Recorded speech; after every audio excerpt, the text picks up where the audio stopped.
So why then do white people still celebrate Columbus Day? I'll tell you why. The reason Columbus must be celebrated by white people, whether he discovered America or not, because he is the father of the expansion of European imperialism into the Western Hemisphere.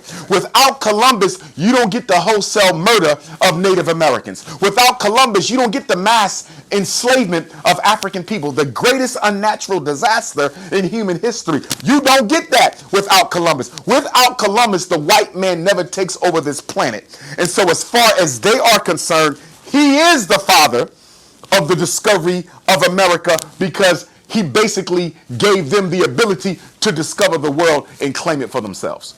When you look at the story of Christopher Columbus, you have in that story every aspect of white psychology: colonization, capitalism, imperialism, genocide, manipulation. Everything that Columbus did represents the political aspects of European thought and behavior. So for them, Columbus is a god, because Columbus is the forerunner of global white supremacy, and without him there is no white supremacy. So they will always celebrate Columbus. My second point, when you mentioned Tim Scott, and he's not the only one, Kamala Harris, the vice president, she also said America was not racist. Let us go back to plantation psychology. Rule 101 on a slave plantation is that the house Negro's job is to protect the interests of the slave master. Kamala Harris's job is to protect the interests of the slave master. She has a white husband. Tim Scott's job is to protect the interests of the slave master. I believe he has a white wife. You understand me? And they're not alone. You have your Shaquille O'Neals. You have your Charles Barkleys. You have your Stephen A. Smiths. You have your Candace Owens. You have your Supreme Court Clarence Thomas. You always have a handful of Negropeans who are willing to do the bidding of the power structure so as to improve their relationship to it. But here's what they need to understand. White supremacy doesn't put black people into boxes. And what I mean by that, genocide is the elimination of an entire people. Not just the poor ones, not just the dark-skinned ones, not just the enslaved ones. Genocide is the removal of all African people. So that means after they're done using Shaquille O'Neal, after they're done using Charles Barkley, after they're done using Kamala Harris and Tim Scott, Stephen A. Smith, Candace Owens, they have to be exterminated as well. Because as long as there's any African in America, you risk your population being turned black in 50 years. See, understand something. One of the reasons the black man and black woman are so hated in this world is because we're the only people on earth who can reproduce ourselves within any other people. Yeah. If I lay with a Latino, an Arab, an East Indian, a Native American, a European Jew, an Anglo-Saxon female, she's producing a black child. No matter what man a black woman lays with, she produces a black baby. No other group can do that. And the European in particular can only reproduce himself and his own woman. If the white man wants a white child, he can only copulate with the white woman because his genetic power is so weak that he has to stay within his community in order to reproduce himself. And that's why the gun, as the late great Dr. Frances Cress Welsing, rest in eternal peace, spoke of in her ISIS Papers book that everybody should read. The gun is the white man's equivalent to your penis. The black man's penis can change the color of an entire race in 50 years. White man can't do that, so he uses the gun for his genocide. We do not have to exterminate a people to eliminate a people. We can reproduce them out of existence. He has to exterminate them out of existence. And that's why when you look at lynchings in America, most black men hanged from trees were mostly castrated. They hung Jews, they didn't castrate them. They hung Irish, they didn't castrate them. They hung Chinese, they didn't castrate them. So why is it 99% of the time when a black man was hanged, he was castrated? Because your represents the eternal envy of the white man.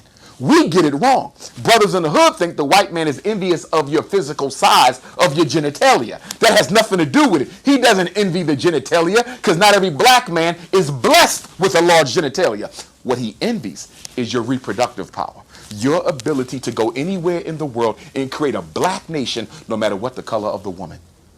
We are the chosen people.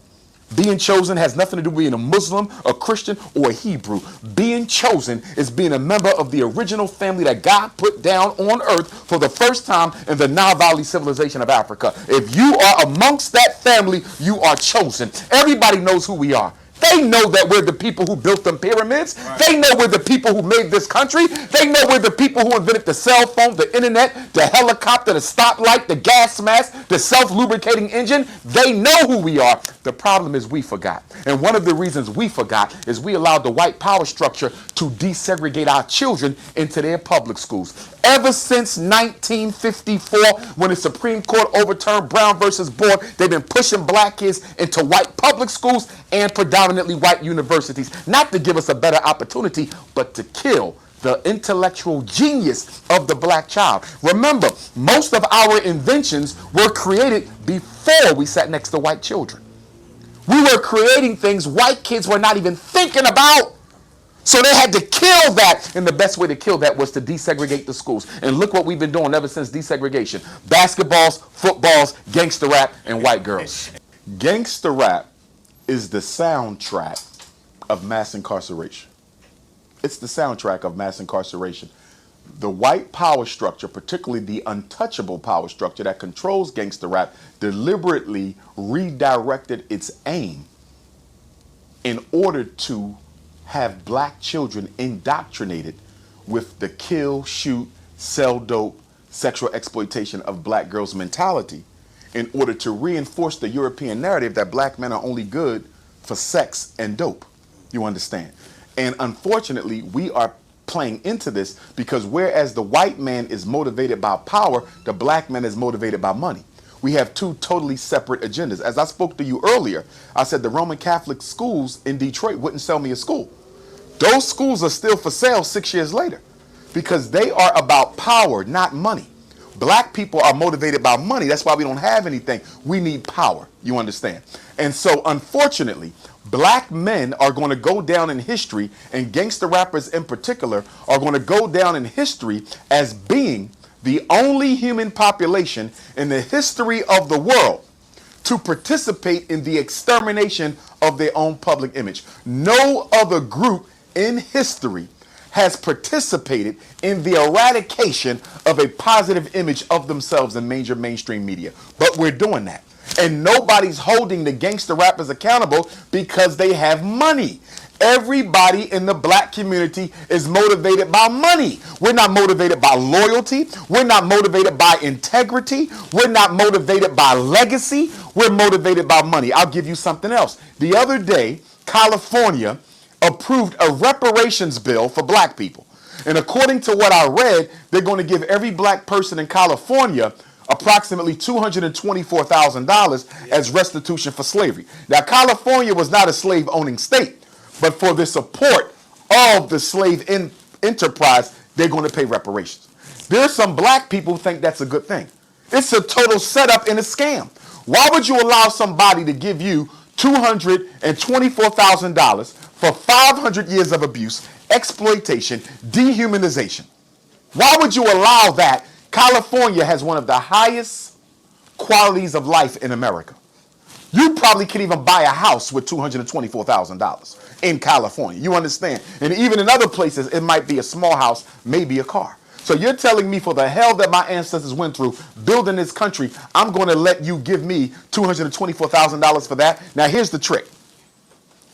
They're giving that money to black people so we can serve as the conduit for the recycling of that reparations into white businesses. Because what are we going to do with that money? Exactly. We're going to spend it, which is why I believe the whole reparations narrative as it is now articulated is a scam and a sham. Yes. Because if you are arguing or demanding a cash payout from the government for your enslavement and you don't have any institutions or infrastructure in which you can trap that black dollar, that money automatically goes to the Arabs. It automatically goes to the Chinese, the Korean hair care. It goes to the Jewish-owned establishments. We don't have no institutions to trap the black dollar. The